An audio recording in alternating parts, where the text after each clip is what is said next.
د دواړو جهانو سردار مبارک د اختر منزل روان شو او دا د شریعت مسله ده چې د اختر مون دا به د کلي او د محلې په جومات کې نه کې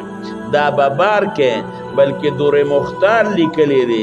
د محلې په جومات کې بغیر د عذر نه د اختر مون دا مکروه تحریمی دی که عذر هغه جدا خبره ده نو د اختر منزل لپاره دا به د کلي نه باروزي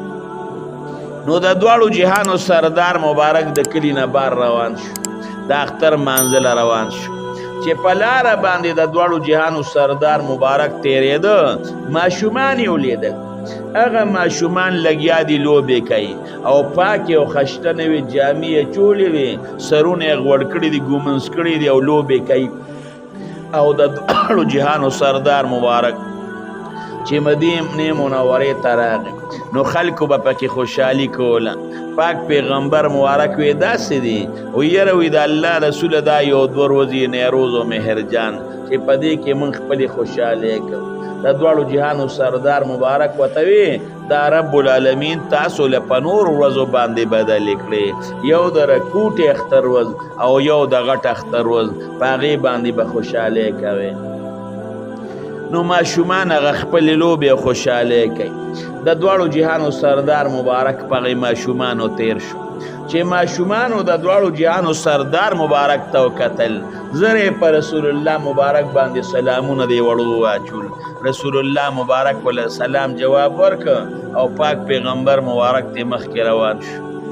چې لږ مخکې لاړ چې ویې کتل یو ماشوم دی او هغه خیرنې جامې چولې دي سر ببر دی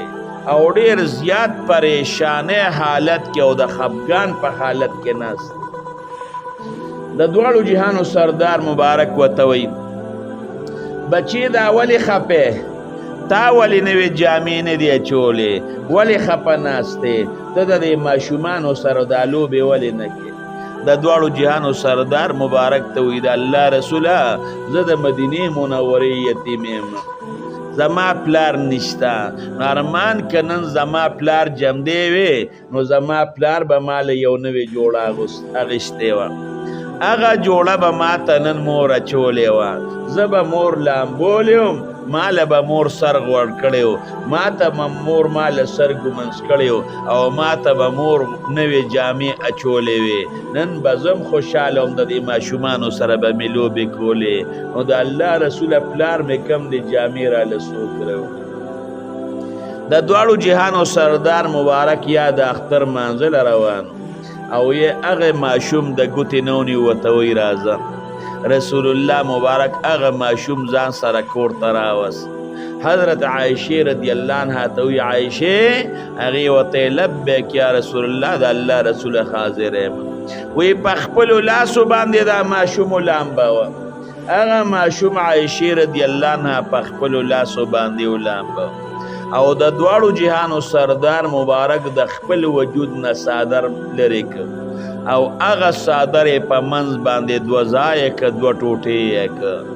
یو یې د پرتوک په ځای د هغې ماشوم نه په خپلو لاسو مبارکو راتاو که او بل یې د کمیس په ځای د هغه نه راتاو که او بیا عایشې ته وایي عایشې سر وله غوړ که عایشې رضی الله عنها هغې ماشوم له سر غوړ که عایشې ته وایي سترګې ورله تورې که سترګې ورله تورې کړې سر یې ورله ګومنس که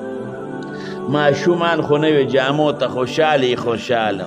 د دواړو جهانو سردار مبارک سر را روان شو چې زه تا سره ځم پاک پیغمبر مبارک وتی بچې ته به د اختر منزله نن پیاده نه ځې ته به زما په اوږه باندې سور د اختر منزله ځې رسول الله مبارک ورته ټیټ شو او هغه ماشوم یې په اوږه باندې سور کړ دومره عاجزي رسول الله مبارک سور بکی او پردې ماشوم څوک په اوږه باندې او بیا د ټولو پیغمبرانو سردار امام الانبیا خو ډېر پېشان لري هغه ماشوم یې په اوږه باندې سور کړ روان شو چې په کومه لاره باندې مخکې تللی او په هغې لاره باندې واپس لاړ هغې ماشومانو چې وکتل چې دې ماشوم ته خو رسول الله مبارک د کمیس او د پرتوک په ځای خپل صادر کمیس کړی دی او پرتوک کړی دی ورته او دی خو د رسول الله مبارک په اوږه باندې سور دی هغه ماشومان په جړه شو د دواړو جهانو سردار مبارک په تی ولې جاړې وی د الله رسوله ارمان چې زمونږ پلاران مړه وي چې نن زمونږ مورم عایشه وي چې نن موږ ته هم د خپل څادرونه تو کړی وي ارمان چې موږ پلار مړه وي او موږ ستا په اوږو باندې سوارو نو چې کله د دواړو جهانو سردار مبارک ځان سره بوته عیدګاه ته رسول الله مبارک د اوږې نه راکوز کړ نو لاړ مخې ته په ځمکه باندې کېناست د دواړو جهانو سردار مبارک وایي ته به نن په ځمکه باندې نه کېنې هغه ماشوم ته وایي راځه ما سره په منبر باندې کېنه د دواړو جهانو سردار مبارک هغه ماشوم ځان سره په منبر باندې کېنه او د هغه په دې سر باندې لاس کېښوده وی څوک چې د یتیم کفالت وکړي